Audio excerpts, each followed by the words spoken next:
Subscribe now. Click the bell icon to like, comment, and share. Viewers, আজ আবারও নিয়ে এসেছি জিন বর ৩ গল্পটির পর্ব ১-১।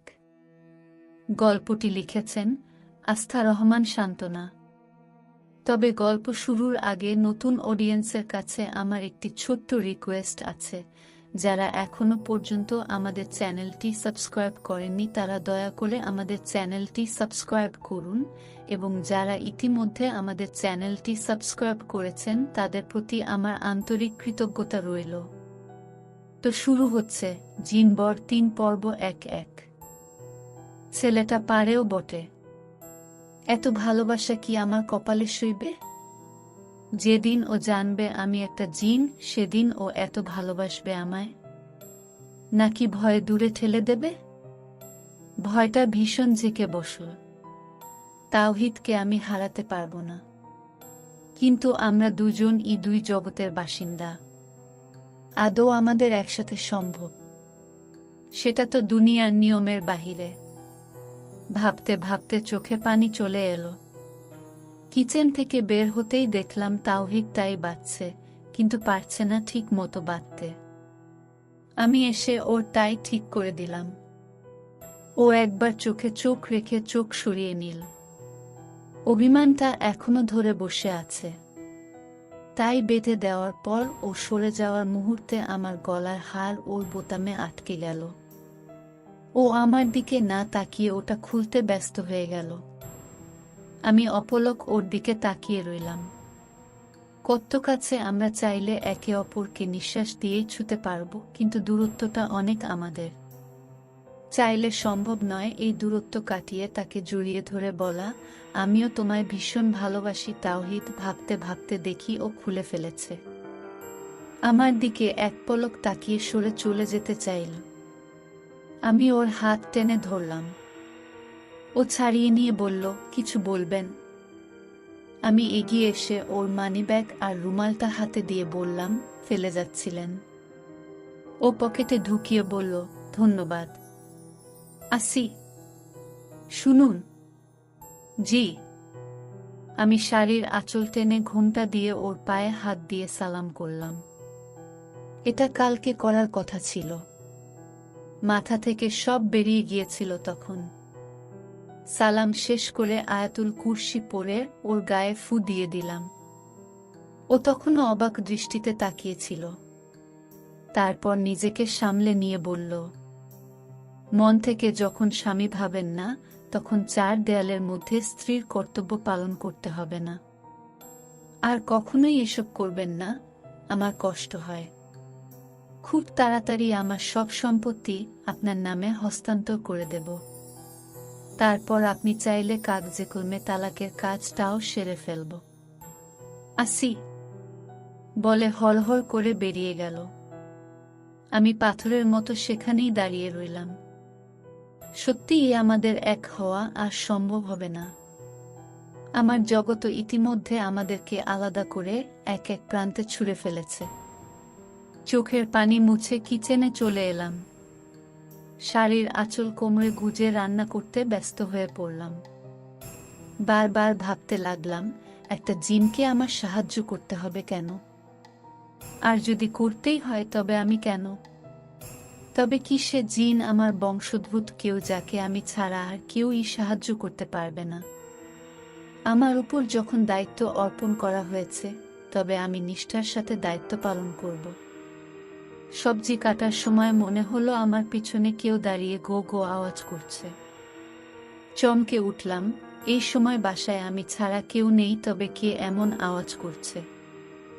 গো গো শব্দটা আরো নিকটতর হচ্ছে। এক্ষুনি হয়তো ঝাঁপিয়ে পড়বে আমার উপর। সাথে সাথে সরে পড়লাম আমি। পচা মাংসগুলি তো একটা হাত এসে টেবিলে পড়ল। ওইখানে আমি থাকলে নিশ্চিত বড় নখগুলো আমার শরীর ভেদ করত। তাকিয়ে দেখি একটা লোকাকৃতি মানুষ, সারা গা থেকে পচা মাংস গলে গলে পড়ছে। বাজে গন্ধ আসছে তার থেকে। চোখগুলো প্রচণ্ড কালো, যেন ঠেলে বেরিয়ে আসছে। ধারালো নখগুলো তুলে আমার দিকে এগিয়ে আসছে, আবার আমার উপর ঝাঁপিয়ে পড়ল। আমি সাথে সাথে সরে পড়লাম। এভাবে এর হাত থেকে বেশিক্ষণ বাঁচা যাবে না। লড়াই করতে হবে ওর সাথে, কিন্তু আমার কাছে পূর্ণ শক্তি নেই। যা শক্তি আছে তা এক্ষুনি ব্যবহার করলে আমি জিনটিকে সাহায্য করব কি করে? হাতে থাকা সবজি কাটার ছুরিটা ছুঁড়ে মারলাম। ওইটা ওর শরীর ভেদ করে চলে গেল। কিচ্ছু হলো না তার। এভাবে হবে না, এ নিশ্চয়ই খুব শক্তিশালী আর অভিশপ্ত শয়তান। টেবিল হাতিয়ে কাঁটা চামচ পেয়ে হাত নিলাম। আয়াতুল কুরসি পরে কাঁটা চামচটা শয়তান দিকে ছুঁড়ে মারলাম। নিশানা গিয়ে ঠিক বুকে পড়ল। প্রচণ্ড জোরে আর্তনাদ করতে করতে শয়তানটা অদৃশ্য হয়ে গেল। চারিদিকে তাকিয়ে দেখলাম সবকিছু স্বাভাবিক। কে সে যে আমাকে পিছন থেকে আক্রমণ করতে চাচ্ছে? জিন জাতির কেউ। কিন্তু আমি তো তাদের বংশের মেয়ে, তবে আমাকে কেন আঘাত করবে? কেউ কি চায় না আমি কিছু করি? তাই এভাবে মারতে পাঠাল। একবার যখন আমার উপর আক্রমণ হয়েছে, নিশ্চয়ই সে আবার আমার উপর আক্রমণ করবে। সতর্ক থাকতে হবে অনেক। দুশ্চিন্তা হচ্ছে অনেক। মনে হচ্ছে আবার খুব খারাপ কিছু ঘটবে। এমন সময় কলিং বেলটা বেজে উঠল। এই সময় আবার কে আসলো? ধীরে ধীরে গিয়ে দরজা খুললাম। আরেহ বৈশাখী বু, কেমন আছিস? হ্যাঁ ভালো, এসো ভেতরে এসো। এই নে ধর, কিছু মিষ্টি নিয়ে আসলাম। কেন যে এসব আনতে গেলে? এখানে বসো, বলে বৈশাখীবুকে ড্রয়িং রুমে নিয়ে বসালাম। বিয়েতে তোমাকে আর তোমার সখীকে দাওয়াত পাঠিয়েছিলাম, এলে না কেন? আসতাম, কিন্তু ওয়াফাহ অনেক অসুস্থ হয়ে গিয়েছিল, প্রায় কোমায় চলে যাওয়ার অবস্থা। এখন সুস্থ হতেই আসলাম। অবাক হয়ে বললাম, এমন অবস্থা হলো কেন? দেখে তো অনেক স্ট্রং আর হাসি খুশি মনে হয়েছিল। অতিরিক্ত মানসিক চাপ আর টেনশনে। কিসের টেনশন? ওর স্বামীকে নিয়ে। সে অনেক কথা। ওনার বিয়ে হয়ে গেছে। স্বামী কোথায় উনার? সবাই জানে মারা গেছে, কিন্তু ও বিশ্বাস করে না। ওর বিশ্বাস ওর স্বামী আবার ওর কাছেই ফিরে আসবে। অনেক বেশি ভালোবাসে।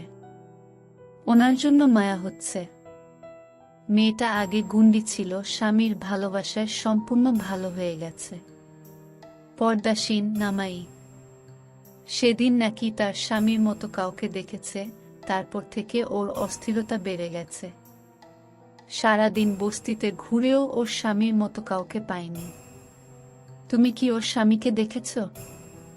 না, ওর বিয়ে হওয়ার আগেই আমার এখানে চাকরি হয়ে যায়। চলে আসি, কাজের চাপে যাওয়া হয়নি ওইদিকে। খারাপ লাগছে উনার জন্য। তো উনাকে আনুনি কেন? একটু ঠিক মতো কথাও হয়নি উনার সাথে। ও তো এখন আমার কাছে থাকে না, মায়ের কাছে ফিরে গেছে। যাওয়ার আগে বলে গেছে ওর স্বামীকে পেলে যেন কে খবর দেই। কত ভালোবাসা থাকলে এমন করতে পারে বলো? হ্যাঁ, অনেক ভালোবাসে নিজের স্বামী। তোর কি খবর বলো? সুখে আছিস তো স্বামীর সাথে? হ্যাঁ, অনেক সুখে আছি। মনে মনে ভাবলাম, সুখ আমার কপালে কবে ছিল? না জুটল মা বাবার স্নেহ, আর না স্বামী সুখ। কি এত ভাবছিস? তেমন কিছু না। আজ উঠি। একই দুপুরে আমার সাথে খেয়ে যাও। না বোন, আমার অফিসে যেতে হবে আবার। আসি। আবার এসো। ওয়াফাহ বুর জন্য কেমন জানি টান অনুভব করলাম। বেচারির সাথে কেমন অবিচার হয়ে গেল। মারা গেছে জেনেও স্বামীকে এত ভালোবাসে, আর আমি স্বামীর কাছাকাছি থেকেও তাকে ভালোবাসতে পারছি না। নিজের জন্য করুণা হচ্ছে। এমন হবে জানলে কখনোই তাওহিদকে নিজের সাথে জড়িয়ে ওকে কষ্ট দিতাম না। সকাল থেকে মনে হচ্ছে আমি ছাড়াও বাসায় কেউ আছে, কারো অস্তিত্ব টের পাচ্ছি মুহূর্তে মুহূর্তে। আমি হাঁটলে অন্য কারো হাঁটার আওয়াজ পাচ্ছি, ঘাড়ের কাছে গরম নিঃশ্বাস অনুভব করছি, অন্য রুমে কিছু পড়ে যাওয়ার শব্দ পাচ্ছি, কিন্তু সেই রুমে গিয়ে কিছু দেখি না। কি হচ্ছে আমার সাথে? এসব আমার মনের ভুল নয় মোটেও। কেউ আমার ওপর আক্রমণ করার অপেক্ষায় আছে। সন্ধ্যায় কিচেনের লাইট অফ করতেই দেখি সেখানে একটা ছায়া দাঁড়িয়ে আছে। লাইট জ্বালাতেই সেটা উধাও, আবার লাইট অফ করতেই সেটা দেখা যাচ্ছে। আর লাইট অফ করলাম না, কেমন জানি ভয় ভয় করতে লাগল। মনে হচ্ছে খুব খারাপ কিছু হবে আমার সাথে। তাওহিদ এখনো কেন অফিস থেকে ফিরছে না? এমন সময় লোডশেডিং হয়ে গেল। মনে মনে যা ভাবছিলাম তাই। সুযোগের অপেক্ষা করছিল কেউ। অন্ধকার নামতেই আমার গায়ে ঝাঁপিয়ে পড়ল। অনেকক্ষণ ধস্তাধস্তি করলাম। শেষ পর্যায়ে একটা হাত আমার গলা চেপে ধরল শক্তভাবে। মনে হচ্ছে এক্ষুনি মারা যাব। নিঃশ্বাস বন্ধ হয়ে আসছে। আর কয়েক সেকেন্ড এভাবে থাকলে আমি মারা যাব। আর একটাই পথ আছে এর থেকে বাঁচার, নিজের শক্তি ব্যবহার করা। এই মুহূর্তে শক্তি ক্ষয়ের চিন্তা না করে নিজেকে বাঁচাতে হবে। কাপা কাপা হাতে বিসমিল্লাহ পড়ে শয়তানকে একটা জোরে ধাক্কা দিলাম। সেটি আমার গলা ছেড়ে দূরে ছিটকে পড়ে আর্তনাদ করতে লাগল। এমন সময় কারেন্টটাও চলে এল। রুমের সবকিছু স্বাভাবিক। গা ঝাড়া দিয়ে উঠে বসলাম। সারা শরীর প্রচণ্ড ব্যথা। কিছু স্থানে কেমন একটা জ্বালা করছে। আরো কিছুক্ষণ আগে কারেন্ট আসলে শক্তিটা খরচ করতে হতো না। কলিং বেলটা বেজে উঠল। উঠার মতো শক্তি পাচ্ছি না।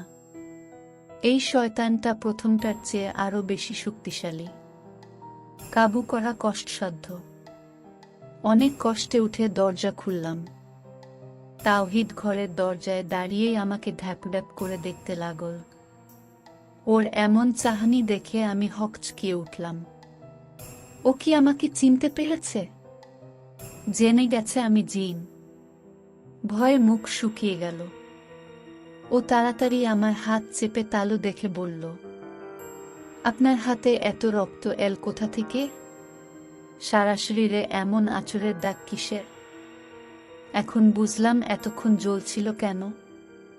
আমার একটু সতর্ক থাকা উচিত ছিল। আমি হাত সরিয়ে নিয়ে বলল, ও কিছু না। মাংস কাটছিলাম, তখন একটা বিড়াল আমার উপর ঝাঁপিয়ে পড়ে। এভাবে আঁচড় কেটে দেয়। তাই ওকে কাঁটা চামচ দিয়ে আঘাত করেছিলাম।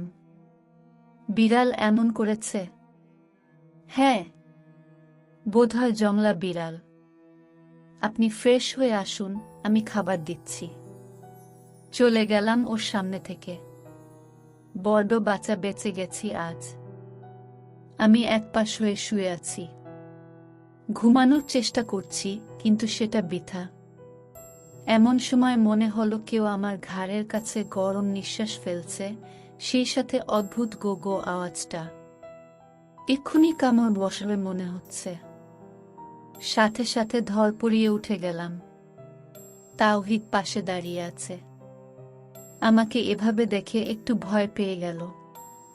সরি, আমি শুধু আমার ফোনটা আর বালিশ নিতে এসেছিলাম, তাওহিদ বলল। আমি কিছু না বলে চুপ করে রইলাম। ও বালিশ আর ফোন নিয়ে বেরিয়ে যাওয়ার মুহূর্তে আমি পিছু ডেকে বললাম, আজ এখানে ঘুমালে হয় না? এখানে কেন ঘুমাব? আমি তো সেদিন রাত থেকে পাশের রুমেই ঘুমাই। আজ এখানে ঘুমান না, প্লিজ। তাওহিদ ফিরে এসে নিচে বিছানা করতে লাগল। আমি বাধা দিয়ে বললাম, ফ্লোরে শুলে ঠান্ডা লাগবে। আপনি বরং বিছানার একপাশে ঘুমান। তাওহিদ এটা শুনে হয়তো রেগে গেছে। মনে মনে ভাবছে, এত বিনয় নিয়ে ডেকে এখন একপাশে শুয়ে পড়তে বলছে। স্বামী হিসেবে যদি নাই বা মানবে তো ডাকল কেন? ভেবেছি হয়তো সব দূরত্ব মুছে দিয়ে বলবে, এসো তোমার বুকে মাথা রেখে ঘুমাব। এই জন্যই বলে বেশি আশা করতে নেই। সমস্যা নেই, আপনি ঘুমান। কিন্তু কিন্তু কিছু না। আপনার ভয় লাগছে, আপনি ঘুমানোর ট্রাই করুন। আমি আছি। আমি ওর সাথে তর্ক করে পারলাম না। আমার পাশে ঘুমালে কি হতো?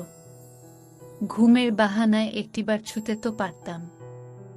যাই হোক, আমার মনটা ভীষণ কুডাকছে। খারাপ কিছু নিশ্চয়ই ঘটবে।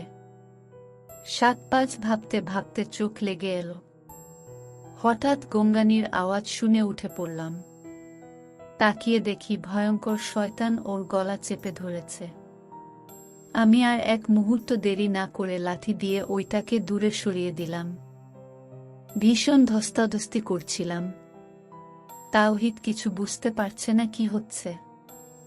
ওইটার গলা ধরে শূন্যে উঠিয়ে ধরতেই দেখি তাওহিদের পিছনে আরও একজন দাঁড়িয়ে আছে। পিছন থেকে তাওহিদের গলা চেপে ধরল। আমার হাত আলগা হয়ে গেল দেখে ওইটাকে ছেড়ে যেই তাওহিদের কাছে যাব তখন শয়তানটা আমার গলা শক্ত করে চেপে ধরল। নখগুলো আমার বুকের কাছে এগিয়ে দিচ্ছে। আর একটু পরেই ছিন্নভিন্ন হয়ে যাবে আমার শরীর। কি করব বুঝতে পারছি না। আর একটা উপায় আছে, নিজের শক্তিকে প্রয়োগ করা। তাড়াতাড়ি দোয়া পড়ে ওই শয়তানকে ধাক্কা দিয়ে দূরে সরিয়ে দিলাম।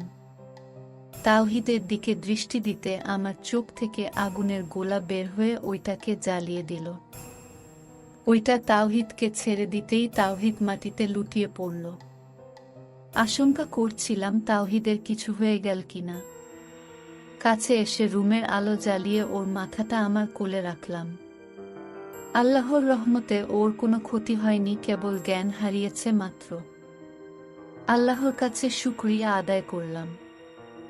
সকালে ওর জ্ঞান ফিরে এল, নিজেকে আমার কোলে আবিষ্কার করল। ধরপড়িয়ে উঠে বসে বলল, আপনি ঠিক আছেন তো? জি, আমার কি হবে? রাতে কেউ আক্রমণ করেছিল। কই, কে আক্রমণ করেছে? আপনি কি স্বপ্ন দেখছিলেন? উফ, স্বপ্ন নয়। আমার গলা জোরে চেপে ধরেছিল কেউ, তারপর মনে হলো আপনি কারো সাথে ধস্তাধস্তি করছেন। ওহ তাওহিদ সাহেব, আপনি নিশ্চয়ই স্বপ্ন দেখেছিলেন। কেউ যদি আপনার গলা জোরে চেপে ধরত, আপনার গলায় দাগ নিশ্চয়ই থাকত। আমার গায়ে চোট থাকত। দেখুন কিছুই নেই। রাতে হঠাৎ চিৎকার করে উঠলেন, তাই আপনার পাশে বসেছিলেন। ফ্রেশ হয়ে আসুন। তাওহিদ ভাবতে ভাবতে ওয়াশরুমে ঢুকে যায়। উফ, ভেবেছিলাম তাওহিদ সব ভুলে গেছে, কিন্তু কিছুই ভুলেনি। রাতে আমি ঠিকই আন্দাজ করেছিলাম ওরা আমাকে দুর্বল করতে তাওহিদের উপর আক্রমণ করবে। তাই তাওহিদকে আমার কাছে রেখে রুমের লাইটগুলো মেইন সুইচ অফ করে দিয়েছিলাম, যাতে ওরা আক্রমণ করলেও তাদের ভয়ঙ্কর চেহারা তাওহিদ না দেখে, আমার আক্রমণাত্মক দৃশ্য না বুঝতে পারে। তাওহিদের গলায় থাকা দাগ আর আমার গায়ের আঁচড়ের দাগ সব উধাও করে দিয়েছি। কে সে যে পিছন থেকে বারবার আমার উপর আক্রমণ করছে? তার উদ্দেশ্যটা কি? সে যেই হোক, আমার হাত থেকে তার নিস্তার নেই। এই সময় পুরো রুমে একটা অদৃশ্য বুকফাটা হাসির আওয়াজ কানে আসতে থাকে।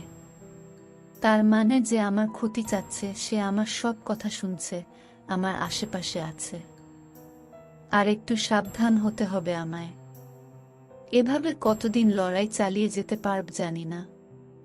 শক্তি অনেকটা এসব লড়াই ব্যয় করে ফেলেছি। খুব তাড়াতাড়ি ওই জিন দাদুর সাথে কথা বলতে হবে। এই সামান্য শক্তি নিয়ে আর লড়াই করতে পারবো না আমি। না বাঁচতে পারবো, না বাঁচাতে পারবো। ওয়াফাহ বারবার বলতে থাকে, মা বিশ্বাস করো, মুহিব বেঁচে আছে। দাদু আমাকে নিজে এসে বলে গেছেন। মা গো, খুব তাড়াতাড়ি তোমার জামাই আমার কাছে ফিরবে। তুমি এমন করো না।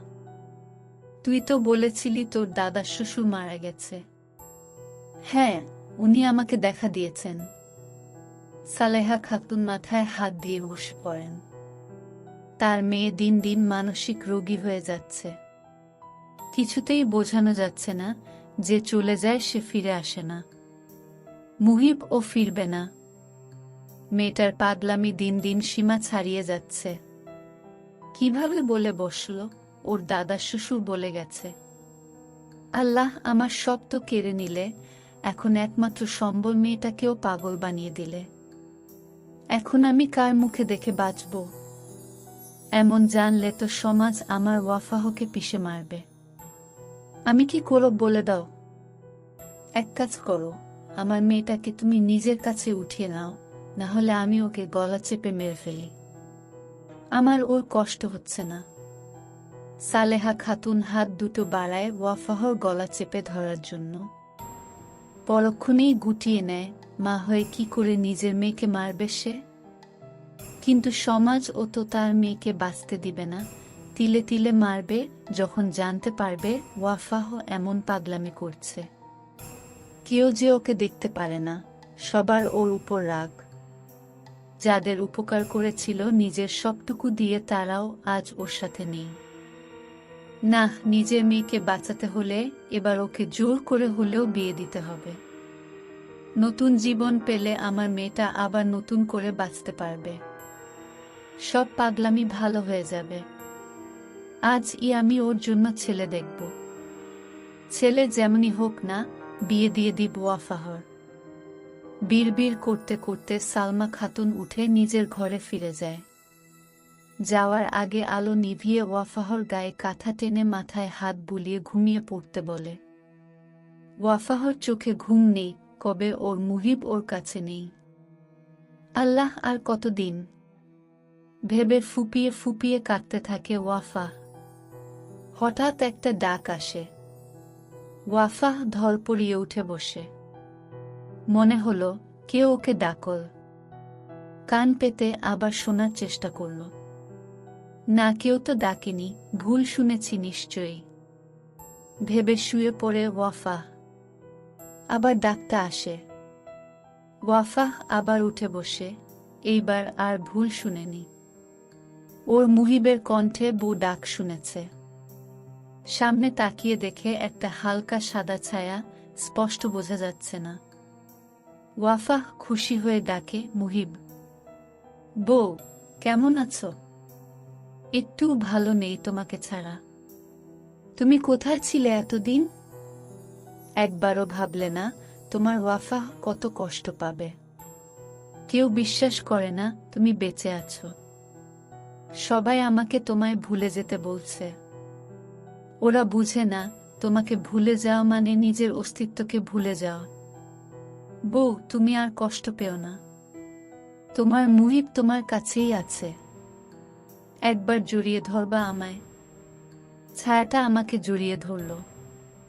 আমি একটুও অনুভব করলাম না কান্না পাচ্ছিল। এতটা কাছে থেকেও আমরা দুজন দুজনকে স্পর্শ করতে পারছি না। মুহিব কান্নামাখা গলায় বলল, কেঁদো না ওয়াফা। আমার কষ্ট হয় তুমি কাঁদলে। চোখ মুছে নিলাম আমি। সে আমার মাথায় হাত বুলাতে বুলাতে বলল, বউ, আমি এমন এক জায়গায় আছি যেখান থেকে এখন সরাসরি শরীর নিয়ে আসা অসম্ভব।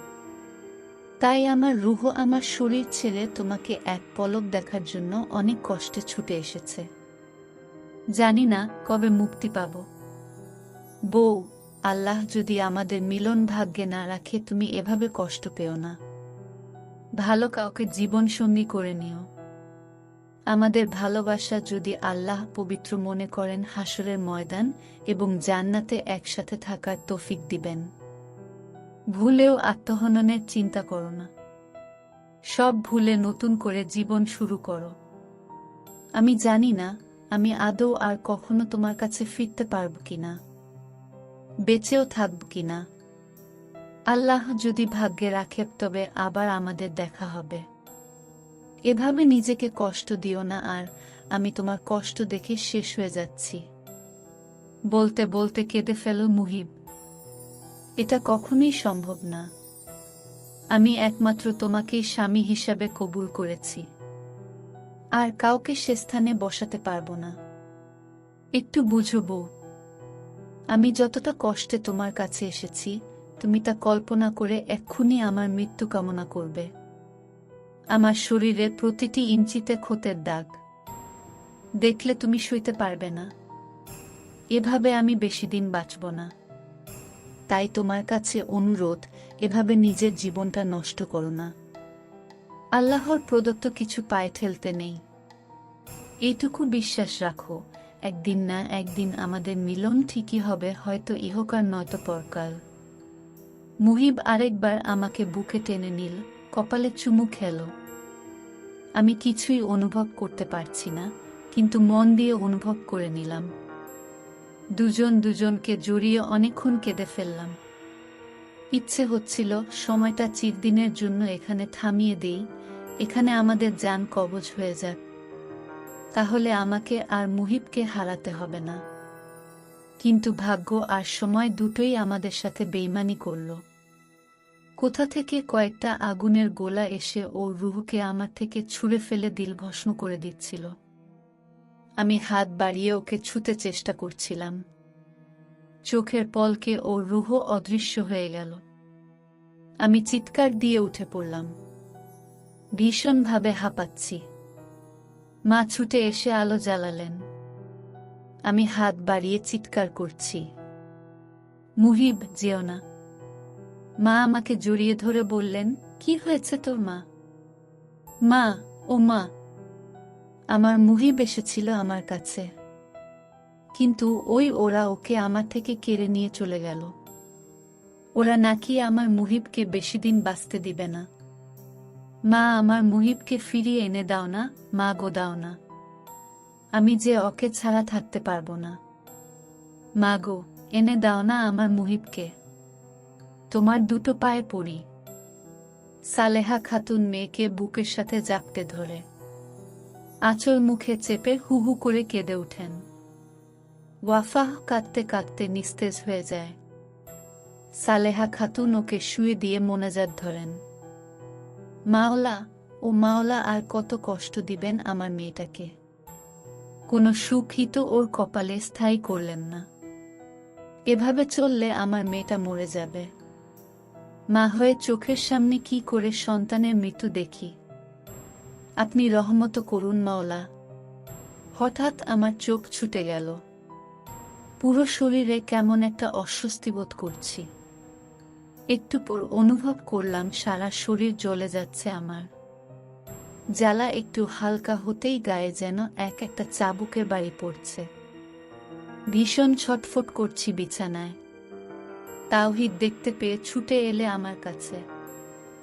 শ্রোতা বন্ধুরা, আজকের পর্ব এখানেই শেষ করছি। পরবর্তী পর্ব নিয়ে কালকে হাজির হব। আমাদের চ্যানেলের গল্পগুলো ভালো লাগলে অবশ্যই চ্যানেলটি সাবস্ক্রাইব করবেন, ভিডিওগুলোতে লাইক ও কমেন্ট করবেন এবং অবশ্যই চ্যানেলটি সাবস্ক্রাইব করবেন। অনেক ধন্যবাদ।